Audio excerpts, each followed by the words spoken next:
Ayan guys, no, nakita nyo ay naging golden brown na. No. Ayan, no, golden brown na. Hindi pa nakapaso. No. Ayan guys, kita mo golden brown na, ihulog mo na ngayon si sibuyas. No. Ayan. At ngayon, nakahulog ko si sibuyas. Si bawang ay mas maluluto siyempre una dahil golden brown na. Kaya nyo munang maluto talaga ang sibuyas at bawang bago nyo ilagay kung anumang uri ang igigisa nyo. No.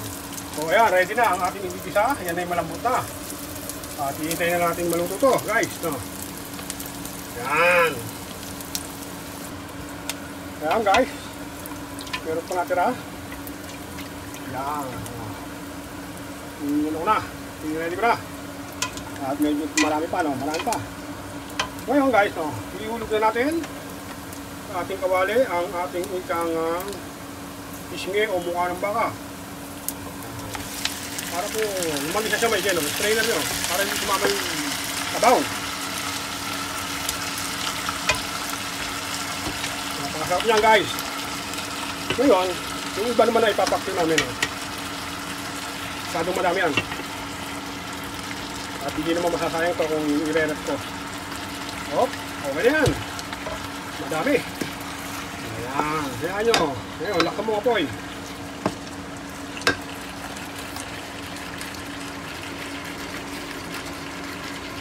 Ito po ay version ni Mayordomo sa pagluluto ng kare-kare. Hindi ko sinabing mali ang inyo, no? At tayo, sabi ko nga sa inyo, ibigyan ko kayo ng mga patamaan, no? Ito po ay pwede nyong pulutin at pwede nyong itapon kung inyong mapapanood, no? Ang ating version ng kare-kare. Ano ba ang version nyo? Ay panoorin mo, guys, no? Dahil ang iba po ay ang ginagawa ay inaano nila, baga ini-steam o inilalaga ang ikang gulay ay magkabukod sa kare-kareng laman o na sauce. Ay sa akin po ayoko nung ganoon. Gusto ko rumble. Bakit Mayordomo gusto mo rumble? Kasi po pag ini-steam mo o nilaga mo, ang sustansya po ng ikang gulay ay mapupunta sa tubig. Hindi mo naman isasama ikang yung pinag-steaman ng iyong ano dahil ni-ready mo na.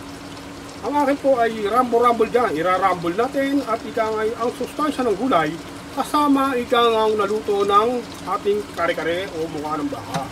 Malambot na po yan, guys. No? So, malambot na, parang gula mo na yan. Lalambot pa lalo yan. At may natira pa. At ibang version naman yon. Kung ano man ang gusto namin, paksiw o ano man. Huwag natin kare-karehin lahat. At ang dami, oh. At kami naman yung tatatlo-tatlo. At ang aking anak ay nag-request. Yan. Tuloy-tuloy ang ligaya guys. Gagaya tayo ng ng gulay. Yan guys. Inuumpisahan natin magluto ng kare-kare. Napakanta ng kaparaso si Mayordomo. At subaybayin nyo ang ating kare-kare. Ang Mayordomo ay nagluluto ng kare-kare. At iba-iba tayo ng version. At paliliwanag ko sa inyo kung paano pasarapin ang kare-kare. Hindi ko sabing mas masarap ang akin. Pero masarap ang akin. Okay guys, abangan nyo. Guys, meron tayo ikang tatlong klase ng peanut butter, no?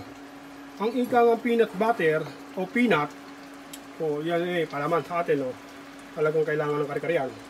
Isa po yan sa nagpapasarap. Kung ang iyong peanut butter ay hindi masarap o ikang patakbuhin, kailangan mo ikang paltaan ng masarap na peanut butter.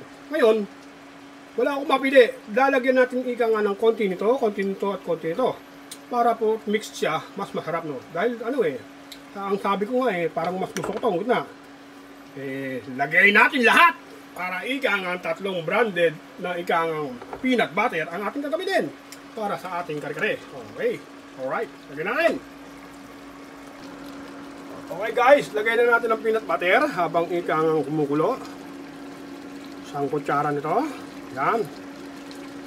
Okay na muna yan. Bago mamaya ay kung kulang pa sa lasa ng peanut. Huwag nyo naman sosobra sa peanut butter. Baka naman sabihin nyo, ikang ayot. Sabi Mayordomo, peanut butter daw. Na-over naman sa power ng peanut butter ang inyong ikang kare-kare. Kailangan isakto, no? Huwag nyo ikang sosobrahan naman sa peanut butter. Yung totoo. At tayo ay, ito ay version ni Mayordomo, no? Kaya po, yung habang ikang may ganyan, ay iyan nyo na yung peanut butter, isama nyo na agad. Dahil naigisa na yan, no? habang yan kumukulo, no, ay lumalasa o pumapasok, nanunuot na ang peanut butter sa inyong ikang nilulutong kare-kare. Yan. Diba? Ayos yan. Nanikit na yata mayor to. Nanikit na nga yata. Yan. At lagyan natin ng sabaw. Ang pinagpakuluan din ang ating ilalagay. Pinagpakuluan ng ating ikangang mukha ng baka, no? Mukhang natuyungan na sabaw, no? Okay, alright. Mahirap po yung ganito. Nagluluto, nagbibideo. Aba, talagang kung ikaw ay hindi sanay, ay talagang mawiwindang ka. Ay tayo ay baga may karanasan, ha. Kayang-kaya natin yan, dali yan, no? Hindi masusunog yan. Loper lagi. Nakaka-video ka. Naka-live ka. O, sunog ang ikang niluluto mo. O, loper pa. Yan, sali na to.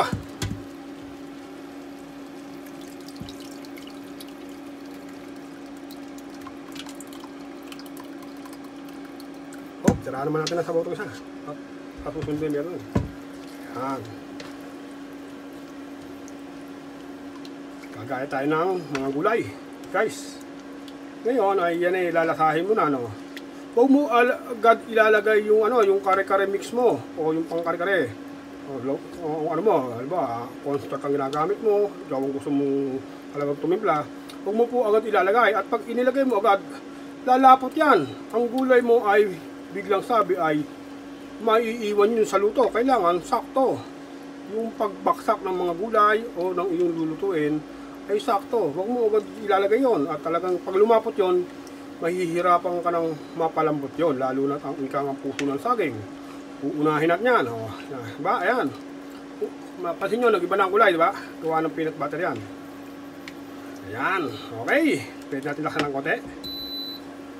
At pag kumulo na, ay atin ikang uli unahin na natin gayatin ang puso ng saging. Ayan guys, no. Ilagay na natin ang ating aswete. Susunod.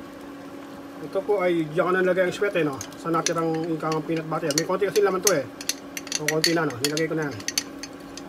Yan. Alam nyo po sa akin, ha? Ito yung pinag-aralan ko ng aking ikang sariling lasa, no? Ang aswete po, hindi lang siya pampakulay. May lasa po rin siya, no? Nakakapagpalasa rin po ang aswete. Hindi lang sabihin yung pampakulay siya. At yung puno ng aswete sa aming lugar ay parang meron pa naman po, no? Pero bihirang-bihira na po ang ikang punong aswete. Sa aming lugar na sa Cavite, no? Sa aming lugar po, sa baryo namin, Santiago. Meron pa naman siguro. Dahil yan po ay baga talagang bihira yung baga nagtatanim yan. Mahina kasi ang baga sabihin natin pakinabang sa aswete. Hindi ka naman lagi magkakare-kare. Ang kare-kare ay baga malakas yan. Ito natin tubig na mainit. Tubig na mainit po ang gagamitin nyo sa pagbababad ng aswete. Kung tubig na malamig, hindi po siya agad makukulay, matagal. Lalo na yung powder na aswete, yung ready mix na rin na ginamit ko. Sa tubig na mainit po yun inilalagay, hindi po sa malamig, no? Madali siyang matunaw. Pag sa tubig na malamig po ay nagbubuo-buo ang aswete na ready mix powder, no? Yan. Yun po ay isang simpleng tip lamang ni Mayordomo. Pwede niyong pulutin, pwede niyong itapon. Kung ayaw nyo, walang problema kay Mayordomo. Nagbibigay lang po ako ng tamang tip na tama po. Kahit ika nga subukan nyo, mag-experiment kayo. Tignan nga kung ika nga ay tama yung sinasabi ni Mayordomo. Na kung sa malamig ay magbubuo. O pag ika nga hindi nagbubuo, ay kalokohan yun. Niloloko mo sarili mo. Magbubuo po talaga sa tubig na malamig. At tubig na mainit po ang kailangan talaga. Okay, nakahalo na ang aswete natin. Kita nyo naman, maganda na ang kulay. Pero napuputlaan pa si Mayordomo sa kulay. Okay, alright. Lagyan pa, ganyan lang yan, napuputlaan pa eh. O, bago yun, magayat tayo ng puso ng saging. Guys, mahalaga to, Ito ika nga pag-uugas ng puso ng saging ay kailangan po ay ugas na ugas, Kailangan yung ugasang magaling ang puso ng saging upang ika nga ang dakta ay matanggal. At ito po ay mapait kung hindi ayos ang inyong ugas. Yan. Nakailang ugas na po ako, Yan. Okay. Ngayon, bandayan niyo po ng tubig na mainit para talagang sigurado kayo, no?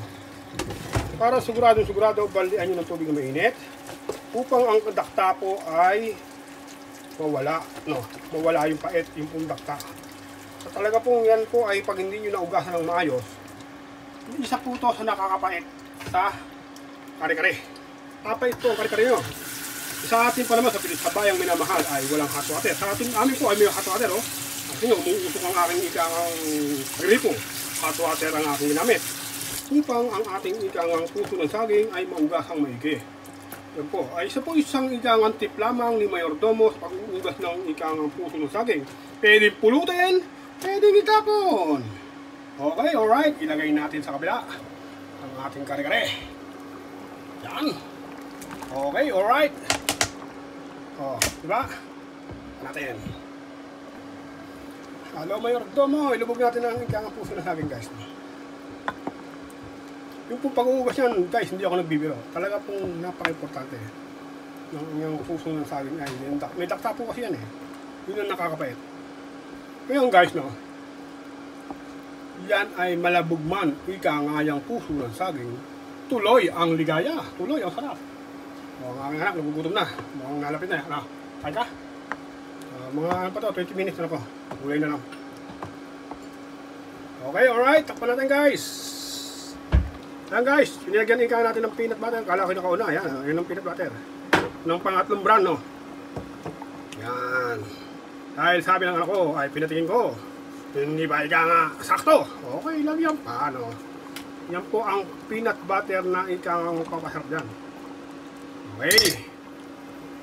At ako ay napuputlaan pa. Baka dagdagan ko pa ng igang ang ating aswete. Alright, okay. Sarado natin. Guys, ito po ang isang tip ni Mayordomo, no?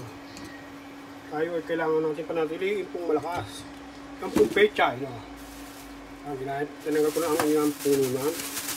Ang pechay po ay, yan po ay biglang sabi ay madumi ang dahon yan. Bakit Mayordomo madumi? Siya po ay maliit na pechay pa lamang ay dinididig dyan ay galing sa anumang tubig. Halimbawa, sa amin lugar, no, may tinatawag po angkaw. Yung po ay stock na tubig, yung angkaw. Kasi kailangan mo ng maraming tubig. Direktang ibinubuho sa dahon ang tubig sa pechay para po lumaki. Ngayon po, maruming tubig yun. Hindi ko sasabihin malinis yun, guys. At hindi galing sa poso, hindi galing sa gripo. Galing sa angkaw. Kaya kailangan po nating linisin ang ikangang maigi ang pechay. O ang dahon ng ating lulutuin pechay. Okay, alright. Pwedeng pulutin, pwedeng itapon. Ulit, diba guys? Great guys, malinis na ang ating ikangang pechay. At ang sitaw, malinis na rin po.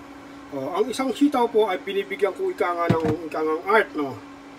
Ayan po, kung kakain kayo sa isang restaurant ay meron siya ikangang art na ganyan. Sitaw po yan, no? Kung paano ko ikangang na ibuhol ng ganyan, ikangang sitaw, i-message mo si Mayordomo ng Paris at sasabihin ko sa iyo. Sitaw yan, guys. O, binigyan ko ng ikangang art yung isang ikangang pirasong sitaw. O, ayan, ang kapatid niyan. O, ha? Kaya marunong tayo mag-design. Eh, pang ano eh, pang pamilya. Ang pamilya ni Mayordomo ang niluluto eh. Hindi naman para sa restaurant o para sa bisita, no? Amin to, guys. Okay, magtanong ka at sasabihin ko sa iyo ang katamaan. Guys, talagang malapot na. Hindi kulang pa, yun po ay kulang pa sa Ricardo, no? Ay malapot na po ang ikangang sabaw. At talagang baga sa biglang sabi, ang iba pong nagluluto ng kare-kare ay nakita ko eh. Kanya ikangang kalagnaw, ang ikangang kanya na niluto. Ayoko ng ganyang kalagnaw. Gusto ko yung malapot. Malapot po. Papalaputin natin yan. At talagang, oh, sitaw. Lagay na ang sitaw. O, sinama ko na yung may art. O, yun o, yung may art o. Sinama ko na rin po yung may art, no. Madali lang yan. At talagang i-message nyo ko. At ang ikang ating pechay. Ayan. Sabi ko sa inyo, yan po ay isa sa aking ikang strategy. Anong strategy? Diyan maluluto sa ikang kare-kare ang gulay. Ang sustansya at lasa ng gulay ay yan ang magpapatamis sa ating kare-kare. Yan ang magpapasarap dyan. Huwag mo ikang ilaga sa buko na ilaga, in-steam. Ang sustansya ng gulay po ay napunta roon sa pinag-istiman. Yun ang totoo. Alright. Pa natin. Talong na lang. Gagayatin pa ang ating talong. Talong na lang. Nakakalimutan ko ang video. Yan. Hindi nyo narinig tuloy yung sagit-site. Yan. Nahalo natin siya ng pina-steam ko lang eh. Hindi ko inalo nung nilagay ko eh. Dalawang lahi ang ating pechay, isang native at isang ikang hindi ko anong lahi, no, normal. At nilagyan ko po ng ito po yung normal natin ang ikang pechay, yan. Ito po yung normal at ito po ang ikang native, ito isa. Yan, malitang tangkay, native. Native at ikang hindi ko alam anong lahi yon. Ayan ang ikang ating sitaw at puso ng saging. Pechay at ang ating talong ay pipirito natin. Ipipirito natin bago ilagay. Dahil magpipirito tayo ng isda. Kung hindi magpipirito ng isda si Mayordomo, ay isasama ko na rin yan. Pwede naman yun. Para sa pamilya natin, mas husayan natin ang pagluluto, mas sarapan natin, at higit sa lahat, laging malinis. Yan po ay ipapasok sa ating katawan. Bawal magkasakit. Mga kasama, kaya kayo ingatan nyo ang pagluluto nyo. Huwag nyo ari-ariin ang pagluluto para sa inyong pamilya. Hintayin natin ready na ang ating kare-kare mix. Kasi hindi mo pwedeng ilagay ito agad, no?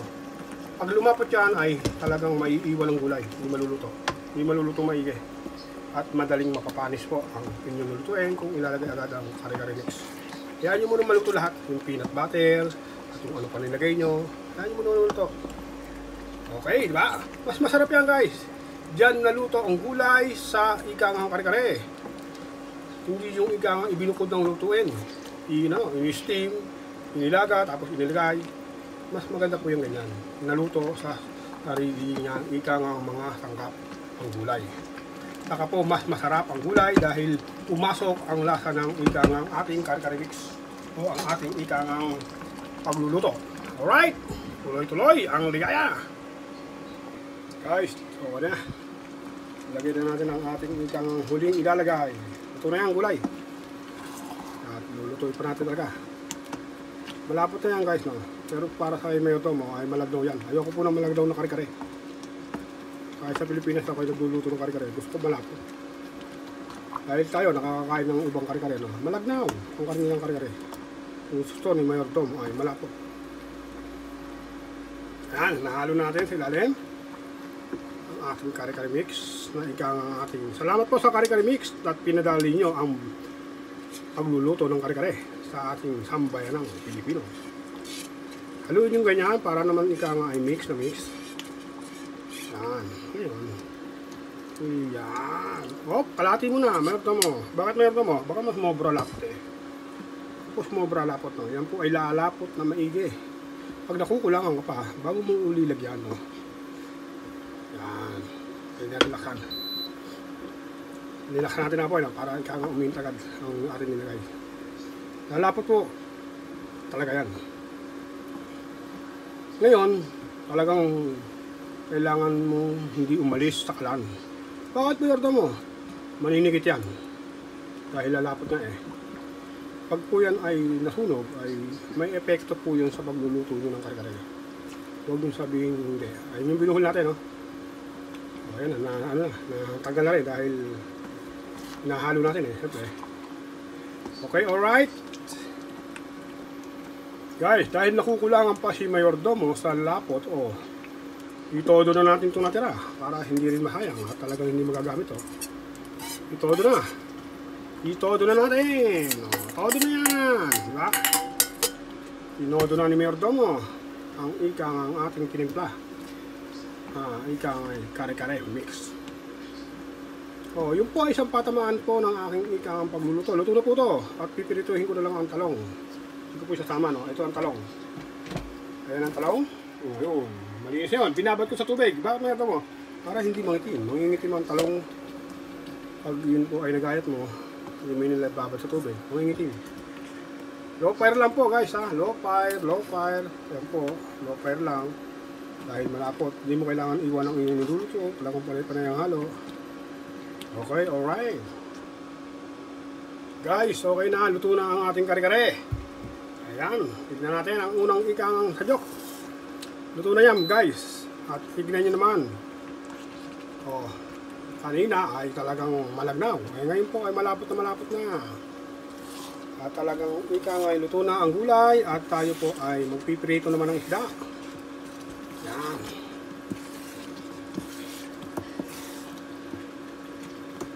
Ito na po. Ang kailangan po pagkalagay nyo ng kare-kare mix ay lutuin nyo pong maigi ang kare-kare mix.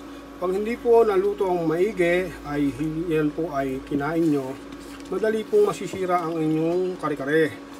Kaya kailangan po naka low fire, lutuin maigi po ang kare-kare mix.